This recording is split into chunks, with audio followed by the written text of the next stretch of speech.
ng bouquet. Lalaking nagbigay kay Medeth ng bulaklak sa Tagaytay ipinakilala na. Grabe nakahanap na si Medeth ng pamalit kay Kalingap Dan. Isang mapagpalang araw sa inyong lahat mga Kalingap, sanay hindi nyo po makalimutan na mag-like sa video na ito. At paunawa tapusin muna ang kabuuan ng video na ito mga Kalingap at para malaman ang nilalaman nito. At maraming salamat po mga Kalingap sa pagpatuloy na pagsuporta lalo na kay Kuya Val Santos Matubang at Kalingap Rab. Medeth nakahanap na ng pamalit kay Kalingap Dan. At lalaking nagbigay ng bulaklak kay Medeth sa Tagaytay, ito na ba ang true love? Pero bago yun mga Kalingap ay pag-usapan muna natin mga Kalingap ang patungkol kay Medeth mga Kalingap na sa kabila ng lahat ay mabilis nitong kinalimutan at nakapag-move on sa nangyari nila kay Kalingap Dan dahil sa kanilang hiwalayan sa tambalan nila ni Kalingap Dan kamakailan ay minabuti na rin na nagpaalam na rin si Medeth at umalis na ito sa Team Kalingap. Marami man ang nalungkot sa pag-alis ni Medeth sa Kalingap ay marami naman ang nakaramdam sa nararamdaman ni Medeth dahil sa kanyang ginagawa ngayon na nagpakalayo-layo muna sa lugar nila at para mabilis nitong makalimutan ang mga nakaraan ay namasyal nga itong si Medeth sa Tagaytay mga Kalingap. At may nakakapagsabi sa ilang taga-suporta kay Medeth mga Kalingap na nakaka-relate anya ito sa pinagdaanan ni Medeth ngayon dahil sa masakit talaga ang nangyari sa kanya sa paghihiwalay sa tambalan nila ni Kalingap Dan. Masakit talaga mga Kalingap ang naramdaman ni Medeth.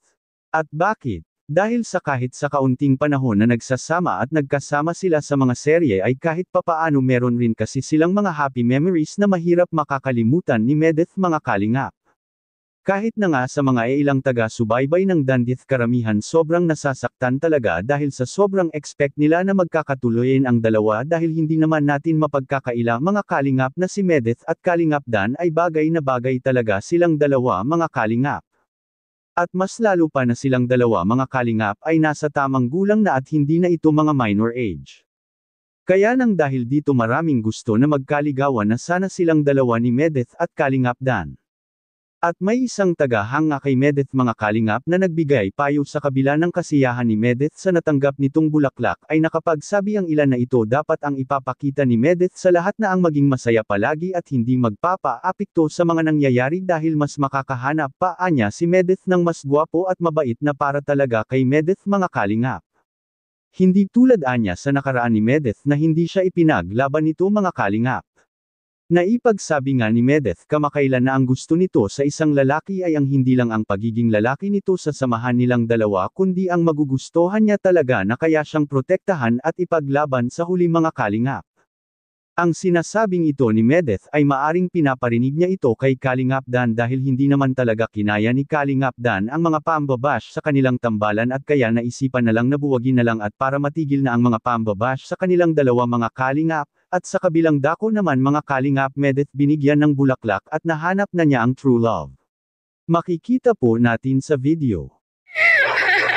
Nasa Tagaytay pala guys ang true love guys. Pagkatapos ko bumili ng mga bulaklak para kay mama, ay nagbigay sa akin ng bouquet. Nasa Tagaytay pala guys ang true love guys. Marami ang naging masaya sa ipinakita at isinabi ni Medeth na nahahanap na anya nito ang true love. Anong masasabi niyo po tungkol dito? Please comment and God bless you all.